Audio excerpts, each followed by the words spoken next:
Merci, cher professeur, monsieur le chancelier de l'Institut de France, monsieur le président de l'Association internationale de droit pénal, mesdames et messieurs, chers amis, c'est un grand honneur et un grand plaisir pour moi de vous souhaiter, au nom du chancelier comme en mon nom et au nom de l'Académie, la bienvenue dans cet auditorium de l'Institut de France, auditorium dans lequel vous avez déjà travaillé ce matin, mais qui est cet après-midi le lieu de célébration du centenaire de votre association. Et je me réjouis tout particulièrement que cette cérémonie, cette célébration ait lieu dans les murs de l'Institut de France, sous l'égide de l'Académie des sciences morales et politiques, puisque comme le professeur Didier Rebut vient de le rappeler, l'Académie des sciences morales et politiques, il y a un siècle, a joué un rôle important dans la création de votre association, et les confrères de l'époque ne s'imaginaient peut-être pas qu'un siècle plus tard, l'Académie vous accueillerait de nouveau dans un amphithéâtre là qu'ils auraient, je pense, été assez loin d'imaginer en 1924. Il est particulièrement heureux que cette cérémonie se tienne l'année où l'Académie est présidée par mon confrère Bruno Cotte, qui s'exprimera dans quelques instants, et qui cette année a préparé pour l'Académie un très beau programme intitulé « Regard sur la justice », programme dans lequel, comme il se doit, le droit pénal occupe une place de choix. Et chaque lundi, sous l'égide, sous la conduite du président Bruno Cotte, nous pouvons mesurer les évolutions du droit et de la procédure pénale et prendre conscience des interrogations que ce droit porte aujourd'hui dans notre pays. Au-delà même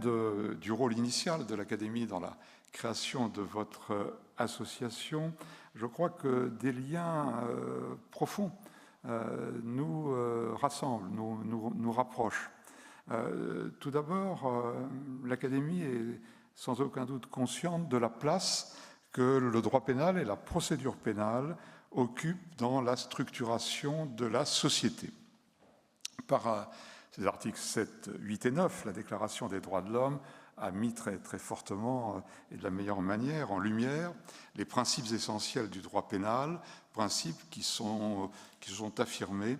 comme l'un des fondements de l'ordre constitutionnel. Et au fil du temps, la dimension pénale des grands problèmes de société n'a fait que se renforcer, si bien que même ceux de nos confrères qui ne viennent pas du monde juridique côtoient le droit pénal et la procédure pénale dans un nombre croissant de réflexions. Notre Académie est aussi sensible à l'approche par un droit au-delà des frontières, approche qui est le projet même de votre association. En regardant l'Amérique, j'ai vu plus que l'Amérique, écrivait Tocqueville. En regardant le droit pénal dans un grand nombre de pays, nul doute que vous dégagez des principes qui sont précieux pour tous les pays et en particulier pour le nôtre. De ce point de vue, je voudrais terminer par deux observations. La première, vous donnez cette année une place de choix à l'intelligence artificielle et là aussi, vous rejoignez des réflexions qui sont menées à l'Académie comme ailleurs, mais je vous indique en particulier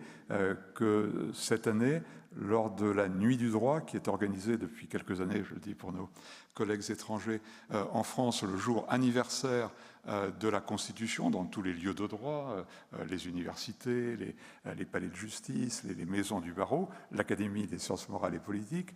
cette année, la Nuit du droit est organisée en partenariat entre l'Académie des sciences morales et politiques et l'Académie des beaux-arts sur le thème « Droit d'auteur, droit moral à l'heure de l'intelligence artificielle ». Et vous voyez que là, nous rejoignons beaucoup les réflexions que vous allez mener pendant votre congrès. Et ma dernière observation sera pour dire que les réflexions que vous menez seront certainement regardées de manière très attentive en France.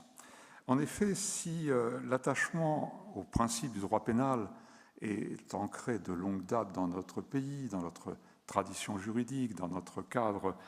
constitutionnel, nous constatons aussi, et nous ne sommes sans doute pas le seul pays, mais peut-être nous le constatons un peu plus que d'autres, que les modifications incessantes et trop souvent désordonnées de la loi pénale obscurcissent le paysage. Aussi, à l'initiative du garde des Sceaux, qui a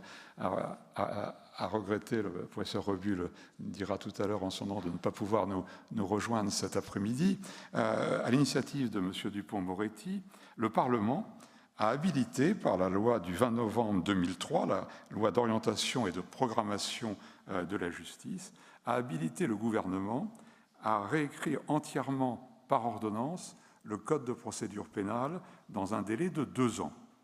Même si ce travail est mené à droit constant, comme l'est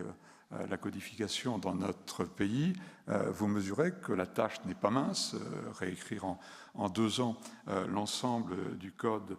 de procédure pénale, mais il est indispensable, il est absolument indispensable, je crois que tous les praticiens du droit pénal le constatent, pour permettre à la procédure pénale de retrouver sa cohérence et de gagner en lisibilité. Et vous voyez combien vos travaux sont précieux pour l'Académie des sciences morales et politiques, sans aucun doute, mais plus largement pour notre pays dans son entier. Et je crois qu'il est maintenant temps que je laisse la place à vos travaux, d'abord au petit mot d'accueil que le président Braconnier doit également vous présenter.